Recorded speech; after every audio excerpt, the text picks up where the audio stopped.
Hello everyone, welcome back to my channel.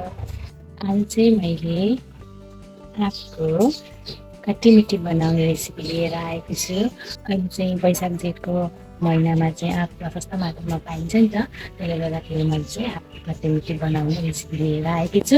आशा छ हजुरहरूलाई video लामोसम्म हेरेर रेसिपी हजुरहरूले पनि सिक्नुहुनेछ र हजुरहरूलाई पनि मन पर्नेछ र यसरी नै हजुरहरूले पनि खट्टी मिठी बनाएर खान सक्नुहुनेछ।